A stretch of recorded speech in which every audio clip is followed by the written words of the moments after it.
Hey, it's RJ at Build Performance. Today we're going to talk about a little issue with the K&N Typhoon intakes for the SRT-4 Neons. This customer was complaining of some shorting out. His dash lights would come on and off, and his stereo would say high voltage or fuck up and restart itself, things of that nature. So immediately you know that something's going on, whether it be a ground inside the car or, you know, something. So besides checking out the wiring and shit, it's the immediate cause. I know this is a lot of times happens, okay? Nothing looks out of the ordinary here, right? You take the intake pipe off. What do you notice over here? Yes, this motherfucker over the positive, okay, it has an aftermarket bolt going through, is clearly burnt. Okay, burnt to the point of having a hole.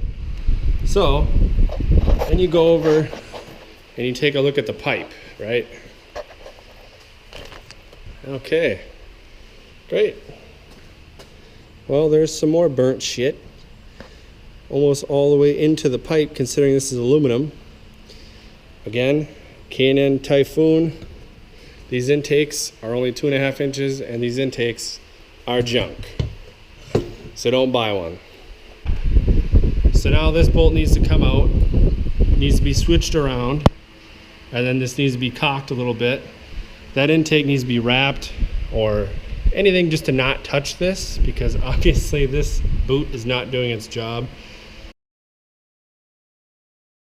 To remedy the problem with this intake, like I said, I switched the bolt around so the nut was on this side here. Rotate this just a little bit, so this is going back on. You see the gap here, and on the breather hose, if you're running this, I put some hose clamps on here so that way it holds it nice and tight, gives it a nice big gap here. Fit my whole finger in there before it was touching right up against it. Everything's tight, and what I actually did, and what I do on all of these, sorry about the wind noise, is the bracket that used to go here to go onto here, I just twisted that back and forth until it broke off, because it's just fucking wrong. So that's the finished product. Won't touch the battery anymore.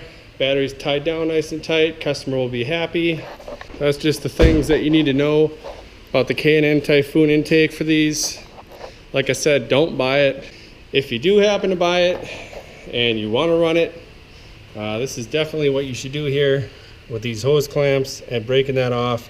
Making sure your positive doesn't touch. I believe from the factory, they come with little pads that you're supposed to put on here, as well as up on the hood, but for some reason this one doesn't have it, I would assume because it's secondhand. BuiltPerformance.net, that's our website. Check us out. If this is your first time watching, throw this video a like, subscribe, have a good day.